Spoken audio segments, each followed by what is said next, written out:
Okay, guys, welcome back to another episode of the Overcome Become podcast. With me, as always, is my co-host, Humberto Kaufman. And today we have a very special guest, Wellness Olympia qualified, Kass Gillis. How are you doing today? I'm good, thank you. How are you guys? We're great, and thank you so much for joining us today. We have a lot of people that were very excited. And first and foremost, we just want to say congratulations on winning your last show and qualifying for the O. What does that feel like? It's honestly, it's still sinking in. Like everybody keeps asking me. It's like, it's just so surreal. Honestly, I obviously we compete to win, but I wasn't expecting to win. Honestly, Chicago, like there was 21 girls, I think. So it was huge. Like, wow, crazy. Man, that's so impressive, though. I mean, you won arguably like the third biggest show of the year, second biggest, basically, right teetering on the line. And coming home like that, like, I mean, I can only imagine like all the love as soon as you stepped into the gym was probably crazy, right? Yeah, it's amazing. All the people that have been here since day one, following my journey and stuff. Like, I appreciate all the support that I have for sure. Absolutely. So I have a really curious question, and I'm kind of curious, like, what was it like when you won the pro card initially? Because you were prepping with Ron Partlow, correct? Yeah. So when I won it initially, I won it in Colombia. I guess I started prep in October with him. It was February, the Colombia show, and that was an awesome experience. I loved training with Ron. I learned a lot from Ron. I love his training methods. It was a great prep. After that, though, but the pandemic hit in March, so it kind of put a halt on everything. I wasn't able to compete. And then coming into, I guess, the end of the year in December, I was talking to my current coach, Chris, just talking about the idea of trying wellness. I've always admired the wellness girls, like from the other federation. I'm just a big fan of the big legs. I love training legs and stuff like that. So I didn't know if it's something I would be able to do. But apparently I was able to, so. Yeah. What got you into training and competing in the first place? Why don't we take it right to the beginning? I would like to know, how it all came about. I guess so. I was an athlete earlier on in my life, and then I kind of drifted away from it in high school, about grade 9. And then after having my son in 2017, I was experiencing postpartum depression and anxiety, and I wasn't happy with my body. I'd put on some baby weight. So when he would go down to sleep, I would search like YouTube workouts and just start training at home. We started getting some like old crappy gym equipment in our garage. So I'd started lifting weights, and then you start seeing results, and you notice the effects it has on your mind. And yeah. You were that's okay. I have a small dog as well, and I know how they are. So you were prepared from there for the pandemic and the training, because you slowly started getting the equipment. Is that what you were doing? Like, were you training at home? Do you have enough at home to kind of get by? During the pandemic, yeah, I had the basic things like dumbbells and a squat rack. So yeah, it wasn't too bad during the pandemic. And when was your very first competition? Which one was it? My very first competition was in October 2018. And it was a BC ABBA show. So it was like a very small show. And then from there, I decided 4 weeks later to do the Popeyes Fall Classic in 2018.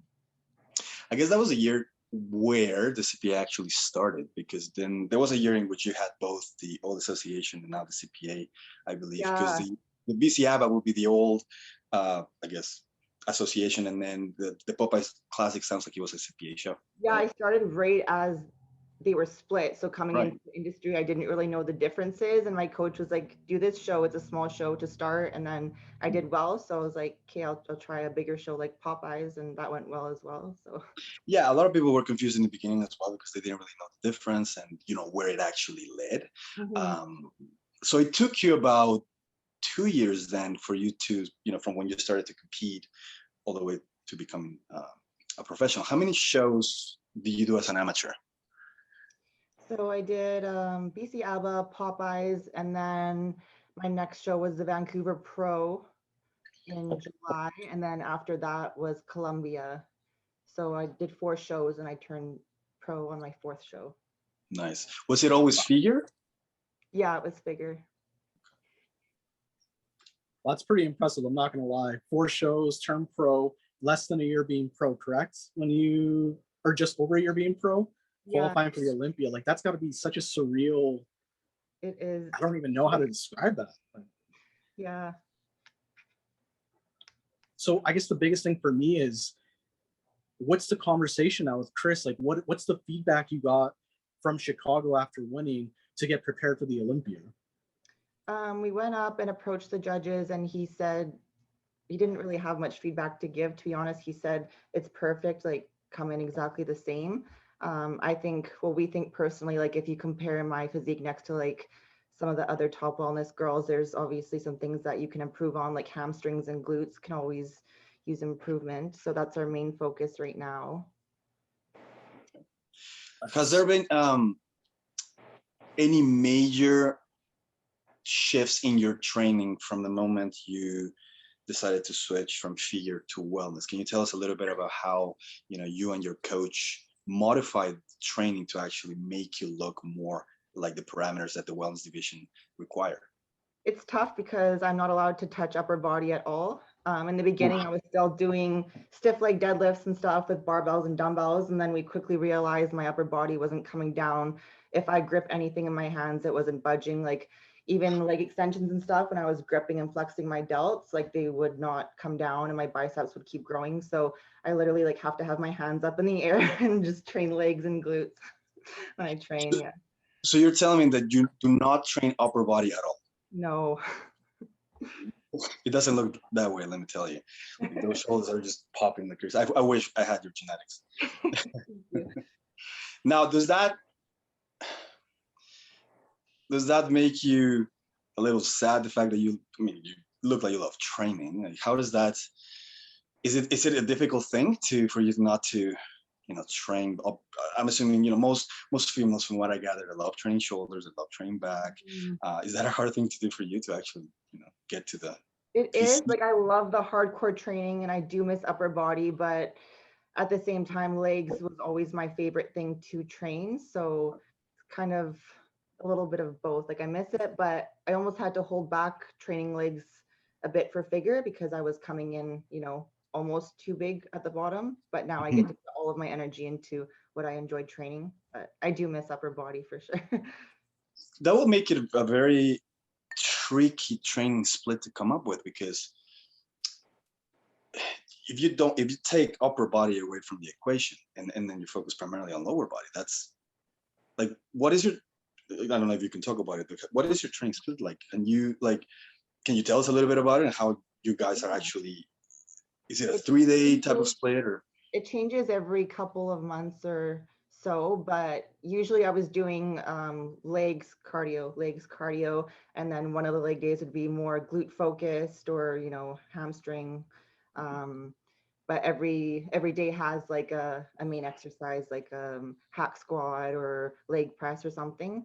My training just got switched to German volume, and I'm definitely feeling that today. I had 2 days in a row of 10 by 10. So now it's my complete rest day today, but I think it's going to get some good results. So I'm excited to see what I can do with this training program. So for now, you're trying to bring up the lower body a little bit still? Yeah, just glutes and hamstrings are our main focus. Okay. I have a question, Kass, and it's more or less, how do you balance like your family life with training for now the Olympia? And of course, I'm assuming you have other side projects with businesses or sponsorships or whatever.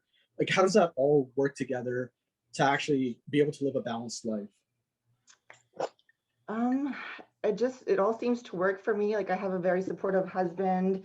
My son's in daycare 4 days a week, so that gives me free time during the day to kind of work on certain things. So I've managed to keep everything pretty organized, I guess. Did you ever, maybe when you were beginning to compete, because the reason, this is actually a question from the audience, a couple of people asked this question, because when people are starting to compete, what they find is that, I mean, if you're lucky enough like yourself to have a supportive significant other, then that makes a huge difference. It makes a world of difference. However, Did you ever experience a little bit of resistance from other family members, perhaps, whether they didn't understanding at the beginning, whether they thought that you weren't spending enough time with them? There's a typical social event situation in which you can absolutely, depending on where you are in your prep, depending on how you're feeling, you may or may not be able to make it. You may or may not be able to spend as much time with loved ones just because of what it requires for you to do and how you're feeling, right? Did you ever experience the types of things when you were starting to compete, or was it pretty much just smooth sailing for you? No, for sure. Especially at the beginning when you're just starting out, I don't think people really get it as much. Everyone's always been supportive of me, but at the same time, you're always that one at family functions with the prepped meals, and everyone's looking at you like you're weird and like, why can't you just have this little bite of dessert? But I dealt with that more so in the beginning. Now I think that I've reached this level, people are like, okay, we kind of understand now. But yeah, I think for a lot of us, what happens is in the beginning they don't understand it, and they may even think that it's a phase. And then the more you do it, and especially after the success that you've had, they start to, maybe they don't fully understand it, but it switches from confusion and resistance to more of a respect thing. And then, okay, I don't understand it, but she seems to love it and she's killing it.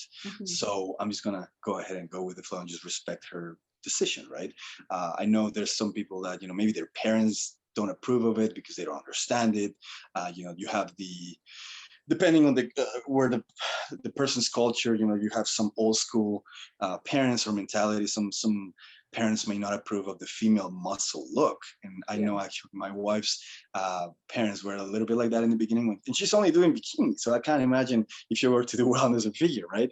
Her dad is like, he doesn't really like the look of muscle in a female. He's been, he's expressed it, right? But he went from that resistance to eventually being like, you know what? She really loves it. She keeps going at it. I think they can appreciate discipline. I think they can appreciate, how it molds your character and personality, and then eventually kind of like just back off a little bit, right? So. Yeah, I agree for sure.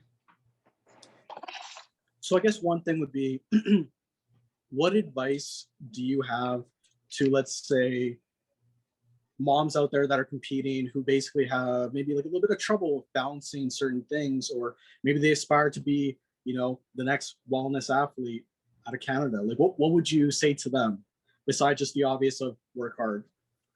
Well, that's the main thing, I guess, is being able to put in the work. And I know it's, like I said, I've had it pretty, I don't want to say easy because it's not easy preparing for competition, but with all the support I have, I know some single moms that do it, and I don't know how they do it. So the best advice I can give is find how to manage your time and put in the work, and just give it your best, whatever that may be. Right on. And I guess for me personally, if I could just ask, Kass, what is your goal to place at the Olympia? Like, everyone, for the most part, if you're talking to top pros, they're going to say, well, I'm going to win this show, I'm going to win this show. Yeah. But what's your actual goal? Like, do you feel like you're going to be the first wellness pro to win? I mean, like, I do, obviously I want to, that's my goal, to win. It would be amazing to make first call outs, and my coach says top 3 is the goal. So nice. That would be at the first Olympia. That would be amazing. Yeah. Well, that's absolutely awesome. I'll speak for both of us, and I'll just say we wish you the best of luck with the Olympia. And honestly, if you came back the first wellness champion at the O, I don't know. All I could say is congratulations for that if you did. That'd be crazy. I just have 2 very random questions. One, what is your absolute favorite exercise at the gym? I love the pendulum squat machine. Mm-hmm. And 2, who was or were your inspiration when you started competing? Who do you look up to? Which were the athletes or fitness personalities that you looked up to? I guess the physique that I admired the most was Vivi Winkler. If you know who she is. She trains like it's something else to watch her train, and the amount of pain. I think that's what kind of made it click for me, like to put on this kind of muscle, this is the kind of training you need to do. So that's really where it kind of began for me, was for videos. So if you could train with anyone, past or present, who would it be? I guess her, one of the other top Brazilian wellness athletes, would be really cool. Yeah. Mm-hmm.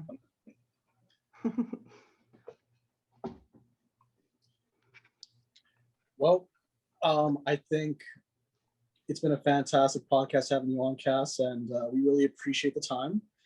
And hopefully we talk to you soon after the O. We wish you the best of luck, and yeah, kill it for Canada, kill it for yourself. Sounds good. Thank you for having me. Thank you All for right. taking the call, Kass. We appreciate it. Best of luck. Okay, bye. Bye.